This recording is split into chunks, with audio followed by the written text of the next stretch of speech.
to do a quick video about something that most women worry themselves over or, you know, think about. And that is this, I guess what you might call a pooch. That especially if you've had kids, especially if you've had a C-section, you just have this area in here that kind of tends to stick out a little bit more, and it feels like no matter what you do, no matter, you know, how much you work out or how much weight you lose or whatever, that pooch never seems to go away. I have it too. Now, you can't tell really well right now because my pants kind of hide it, you know, and that's one thing you can do. You can wear pants and undergarments all the time that, you know, kind of squish it in and keep it from poking out, but that's not comfortable. That's not fun. So, so what I want to talk to you a little bit about today is like how to minimize that a little bit more. Now, one thing that, so it's, you know, a combination of a couple things, and one of those things is, you know, a lot of people walk around with a little bit of anterior pelvic tilt. That comes from the hip flexors being a little bit too tight because we're sitting all the time, you know, and an exaggerated version of that would be, you know, like this. So you're walking around with like your butt kind of in back of you and your stomach out in front of you and your hips are kind of like this. And so one of the first things you can do to kind of help minimize this area right here is to tuck your butt under and have really good posture. And that's really the first thing. I think most people, when they just fix that one little thing, are gonna find that they don't actually have as much of a pooch here as they think they do. They're just not, you know, they're just not quite in the right position. They don't have good posture, and so it looks like they have more of a pooch than they actually do. So that's the first thing. Stretch out those hip flexors, engage those glutes, fully extend the hips, and good posture all the way up and down, and you'll find that you'll look lighter just by doing that. The other thing you can do, and especially if you've had kids and if you've recently had a pregnancy, you know, as you know, all of this gets stretched out, it gets really loose. Sometimes, you know, you get a little bit of a tear in between the ab muscles, and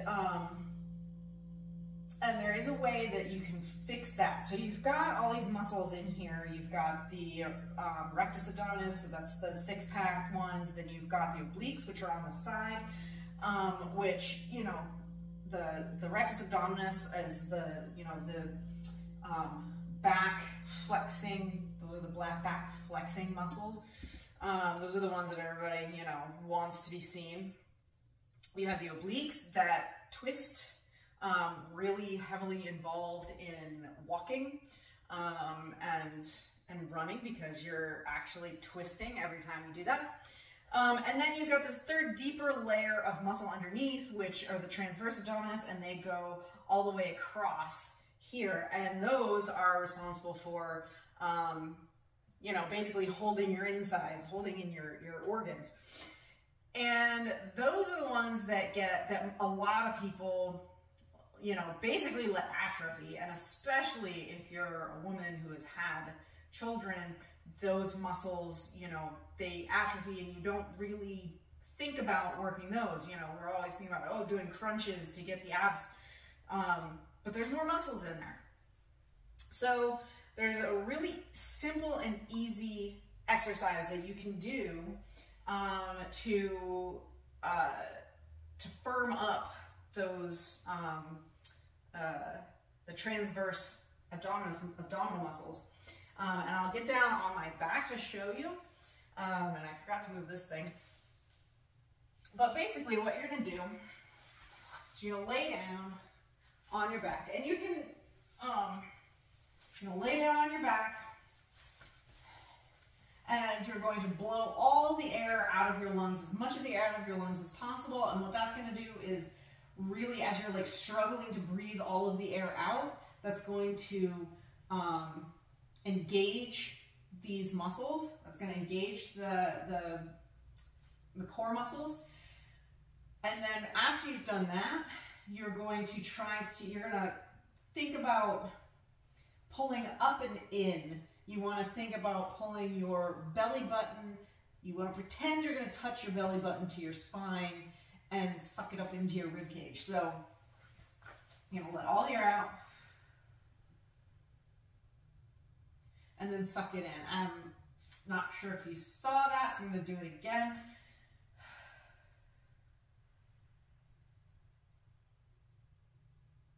And that activates the transverse abdominal muscles.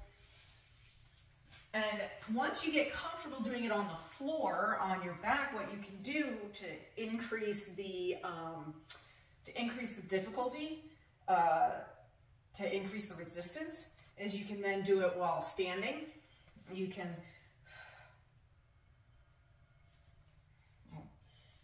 show you here. Pull it in, and then once, you know, to work against gravity a little bit more, and then to work against gravity even more, you can do it on all fours in a tabletop position and do it that way, so you're really working against gravity. And that is a great exercise. It's really simple to do to engage that transverse abdominis, and you can do it. And it's something that I'm working on too, because I also, like I said, I have that little pooch. These pants are hiding it right now. But I'm trying to pull in all of this. And so, yeah, it's simple, but it's one of those things that you know, you have to do it. And you can do those. So I've been doing 5 of the, they're called stomach vacuums. I've been doing 5 of them 2 to 3 times a day, and it's tough to remember to do them. I'll admit it.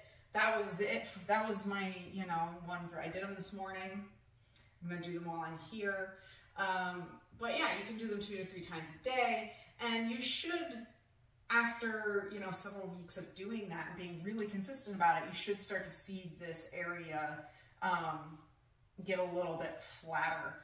And again, think about your posture. That's going to be the biggest thing for a lot of people, is just thinking about posture, really extending the hips, engaging the glutes, and thinking about standing up straight. So I hope you enjoyed this video. If you did, hit the like button, share it, subscribe to my channel, and I hope you all have a great rest of your day. And I will be back tomorrow with another video. Bye.